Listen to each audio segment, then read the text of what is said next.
This is episode 29. I'll put up 2 today because I did 28 yesterday, but I didn't get a chance to put it up yet, so that'll go up tonight. Plus this one. Still struggling. Once again, did better than the other day, but still got some crap also. I had chuck steak for dinner last night and chuck steak for lunch, but then I got a Rice Krispie treat and a pop, and I've had some candy today. I don't know why I'm craving like sweets and pop like crazy. I don't know. So, but I think that's going to all come to an end because I've used up all my money and I don't get paid for another week. And I got a refrigerator full of hamburger. So I did my meat sale. I went there today and I got 20 pounds of hamburger at $1.99 a pound. That's good. And I got some liver and pork belly, which those two I'm going to chop up, fine, and interdisperse throughout the whole 20 pounds of meat and make patties, pre-make them so I can, put some in the freezer and some have them ready to go. So I'll have a nutritious, tasty burgers. In theory, they might taste like absolute shit with the liver in them, but they'll still be good for me. And I don't have any money to buy anything else, so I always joke that I'm at my best when I'm the most destitute. That's when I can be the healthiest. I listened to some really good podcasts today. And I got to find the time or stay up later or sometimes and maybe start doing some of these at home where I could actually have stuff written down. And I like doing it on the fly because I think it's more natural, but I also forget half the shit that I wanted to say. And I can't look stuff up or have the names right or anything like that. My memory's not that great. Probably because I'm still working on getting over the wheat. I can't even remember the people I listened to. One of them was the lady who wrote the Vegetarian Myth, I think, which is the book I want to get my Audible, the next Audible book. That's the one I got on my wish list. It sounds really good. Hers was awesome. There was another guy who was an archaeologist that studies like the tools and everything that people use to like advance for meat and everything like that. And then I think Georgia Eads was another one I just started listening to too. Hers was really good. Hers was cool because just because that's the most recent one I remember, talking about like insulin resistance, not just people you think about it as for starting diabetes, but it's also like Alzheimer's and like how it affects the brain so much. Like a lot of depression and stuff might be from that. Because even though your glucose can pass into your brain no problem, if you're insulin resistant, you need the insulin in your brain to actually use the glucose to build and to use and to function. So when you get insulin resistant, you got all this glucose in your brain, but you're not using it. Your brain can actually be drowning in glucose, but it's starving for it. So that's interesting. I never heard about that. I always heard it just in terms of like diabetes and stuff like that. The one lady on the Vegetarian Myths, she had really great. I wish I listened to her before I read the book, before I made a comment on the vegan guy about my morality of killing animals. But hers was talking about, and it's true, there's nothing more morally unethical than modern farming. Or even not even modern farming, just farming in general, like crop. It's destroyed the world. She called it biotic genocide or something, because when like you look at a cornfield, it looks like a bomb went off. Once they harvest that, there's just the little stumps and dirt with no nutrients in it. Same with wheat, everything else. It's like when they plow it up and they spray all the stuff on it, they basically kill it so nothing can live there except the corn that they artificially keep alive with their chemical oil produced fertilizers, pesticides, herbicides, and they kill everything. Like where I live, Illinois, it's soy and corn. You see some wheat, but mostly it's just soy and corn everywhere. That's the landscape. That used to be grassland. That used to be forest. That used to be thriving with animals and birds and insects and bacteria and fungi and all kinds of stuff. The soil used to be alive, and now it's all just like dead and erosion. And she was talking about like the Fertile Crescent, like, like Mesopotamia and like Iraq and all that, used to be forests and lush grasslands, and it was like that's where farming, like wheat and stuff. It used to be a very fertile place, and that whole area is all desert, and that's because of farming. I mean, like South Dakota, or not, like some of the, like a lot of the Dust Belt of America used to be fertile land, and everything's just like destroyed now, and that's because of farming. You know what would bring that back? Big ruminants eating grass and shitting all over it all the time. That'll bring it back to what it once was, the lush grasslands. And so I don't know, it was cool. She was talking about how, like, like, how can you morally kill something? Like, to make those crops, you're killing everything, literally everything. So there's way more death involved in that. And the other thing is, with, like, say, cows, it's a regenerative cycle. Yes, you kill some, but there's always more in the, like, it can go on forever, and it's adding to the land. Corn, all that kind of stuff.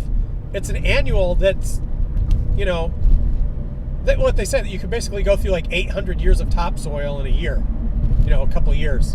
You can burn through it. So that's why, like, everything's like you need chemicals to keep it alive now. Because it doesn't regenerate anything. It's all taking away. It's killing everything. It's desertifying everywhere. The desertification, which means it's turning into desert. Like it takes the water table away because you need so much water for it. There's nothing good about it. And plus, the foods they're doing it with are what's killing us and are terrible. Wheat's not made to eat for anything except birds, And they have the, like, gizzards and stuff to break the shit down. Seeds, like, most seeds are not meant to eat. Plants don't want you to eat seeds. And like someone was talking about, like, he was joking, what the fuck is a whole grain? You can't digest a whole grain. It just pass right through you. There's a reason they have to, like, break it down and grind it and sift the things in the air. You know what I mean? That's so it's even edible. They have to process so it's even edible. A whole grain, literally, you can't even digest. It'll just pass through you because it's got the husk and it's made to be undigestible. And most seeds are like that. They're talking about until like I don't know if it was 28 or whatever, soybeans and soy oil weren't even considered food. They were industrial products. Like corn oil and like a lot of the seed oils back in the day, before they started figuring out they could use them in food. And they, and they've never proven that they're good for you. They're actually bad for you, but they were used to, like, lubricate machines and things like that. They weren't for consumption. And it's like a byproduct they were using for, like, industrial stuff. And then they figured out they could put it in the food and make lots of money off of it, but it's terrible for you. It's basically like, it's a chemical. It's not even. What was the other thing she said? That, like, a lot of like African American kids, the girls, are starting puberty when they're like 7. Like, I can't remember, she had a name for it, but basically they're getting mature in their hormones and stuff way before you're supposed to. And it's because a lot of them are on the WIC program, and the WIC program, you can't get dairy-based formula. You have to get soy because they just consider, because so many African Americans a lot of them are lactose intolerant. So instead of just figuring out who was, they thought it was cheaper, easier just to say everybody has to use soy. And there's so many hormones in soy. You were saying like eating soy formula every day is like basically taking 4 birth control pills a day. That's how much it fucks up your hormones, because there's so much estrogen in it. And so a lot of these girls they're starting the period when they're like 7. Because their hormones are so screwed up from the soy milk that the government's forcing them. I mean, I won't get into like welfare and stuff like that, but it's like that's why, and that's insane. What else? She talked about that. And the other guy, the archaeologist, and I can't remember his name. But anyways, it's I can't even remember the name of the podcast, and I can't look it up because it's the same phone I'm using to tape this on. But he's making a film called, you can just look up Food Lies. He's working on a film and he has a podcast, and he's all the people that he's interviewed for it, and it's all the like really good people on the whole keto, carnivore, nutrition. Like he has like a bunch. I'd suggest his podcast because of all the people he's interviewed. It's really cool. I can't remember his name, but I don't know. If you look up the maker of Food Lies, look up his podcast. It's like, I can't remember. Maybe I'll come back later when I look it up and I'll say him so you can look it up. Anyway, that guy was he studied like the tools, basically like 300 and something thousand or 3 million years ago when we first started learning how to make stone tools. Before that, we were just eating mostly plants and maybe insects. So we were basically like chimpanzees. We were much smaller. We had the gut and everything for, eating plants. And after that changed, we changed a lot. Like that was the biggest thing. And then like 2 billion years. So that allowed us basically to scavenge off of other kills. And that allowed us to grow bigger and our brains got bigger because we could get the fat and a lot of things that they left behind. But once about 2 million years ago, that's when we started learning about how to control fire and to actually hunt. So instead of scavenging, we could be we killed it ourselves and got the prize, because we were eating what the other animals left behind, like the prize stuff, all the organ meats, all the things like that were gone already. We were just getting the fat out of the bones we could break out and stuff. So that's when we got a lot bigger. Our brains got a lot bigger. And the other thing he said it was funny is because we're actually really weak compared to other animals. Like we're carnivores, but we became carnivores, but we don't have teeth to rip meat apart. We don't have, we're slow, we're not fast, we're not that strong, we can't fly, But like our jaws and our mouths got smaller. Like the thing we actually need to get our nutrition in got smaller. But even though as we were getting bigger and our brains bigger, like needing more nutrition. So it was, like he said, it was amazing how, that's amazing how we evolved, because we basically started using technology to get our nutrition to get above other animals.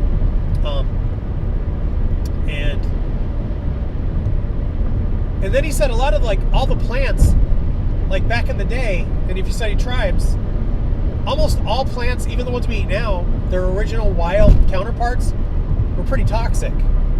So we figured out ways to detoxify everything.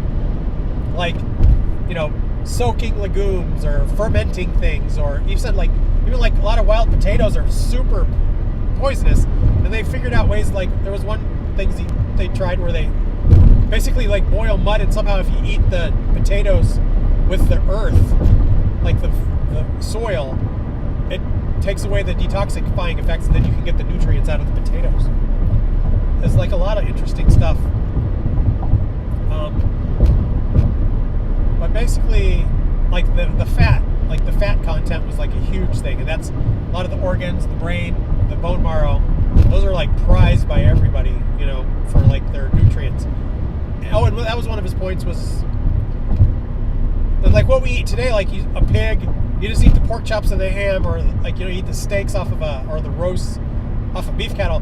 But if you actually saw a dead animal and with just those parts taken out, how horrifying it would be that we left, how much of the animal you leave that you don't eat, because we don't eat head to tail anymore. And he was saying we should, because a lot of the most nutritious parts are the parts we're not eating anymore, because we think it's gross or whatever, because we're so removed with the grocery store, everything just comes in a wrapper and it looks neat.